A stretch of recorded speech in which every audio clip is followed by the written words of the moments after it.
Bismillahirrahmanirrahim. Assalamualaikum warahmatullahi wabarakatuh.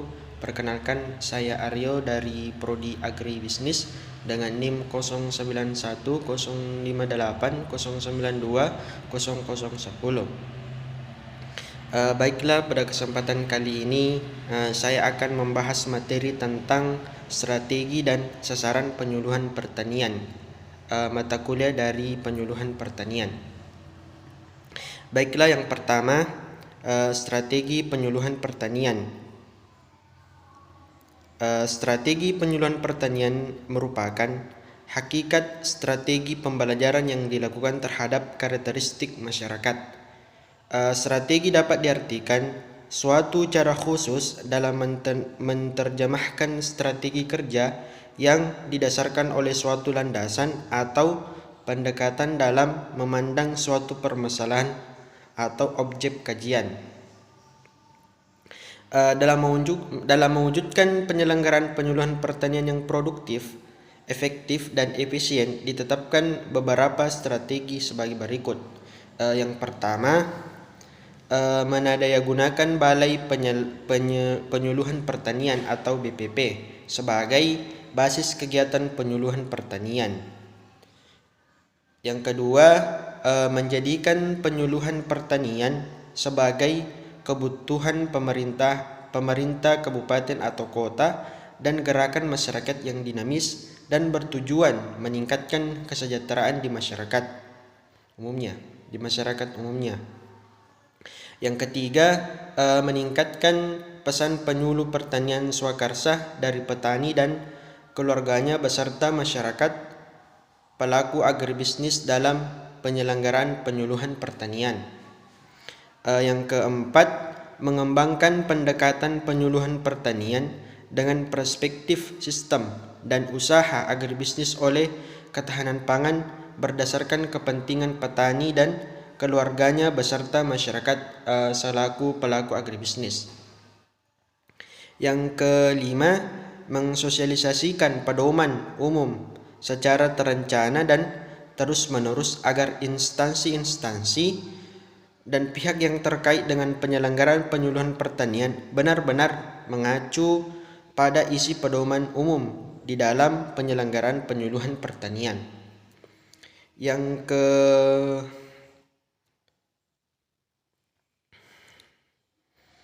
kelima,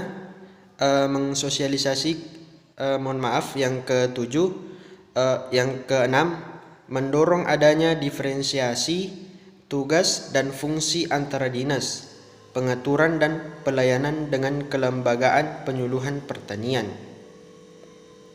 Yang ketujuh, menggunakan metode-metode pendidikan orang dewasa dengan pendekatan belajar sambil bekerja sambil belajar, dan belajar untuk menemukan hal-hal yang baru. Yang kedelapan, menumbuh kembangkan dinamika organisasi dan kepemimpinan petani dan keluarganya beserta masyarakat sebagai pelaku agribisnis. Yang kesembilan, mengembangkan balai diklat pertanian atau agribisnis yang berfungsi untuk memberdayakan penyuluhan pertanian secara berkesinambungan melalui kegiatan diklat. Mengembangkan inkubator agribisnis di lembaga-lembaga pendidikan pertanian, SPP, APP, STPP, Balai Diklat Pertanian atau Agribisnis, dan lembaga penyuluhan pertanian. Yang terakhir, mendorong Pemda, LSM, masyarakat, pelaku agribisnis, dan lembaga penyuluhan pertanian. Yang kedua, sasaran penyuluhan pertanian. Adapun sasaran penyuluhan pertanian adalah audiens yang akan diberikan materi penyuluhan. Adapun saran dari penyuluhan pertanian yaitu menurut Suejitno pada tahun 1968 menyatakan bahwa yang menjadi sasaran penyuluhan adalah petani dan keluarganya, yaitu bapak tani, ibu tani, dan pemuda-pemuda atau anak-anak petani. Adapun menurut Totok Mardikanto dan Sri Sutarni pada tahun 1982, sasaran penyuluhan dapat dikelompokkan sebagai beberapa bagian. Yang pertama, sasaran utama penyuluhan pertanian. Yang dimaksud ini adalah sasaran penyuluhan yang secara langsung terlibat dalam kegiatan bertani dan mengolah usaha tani.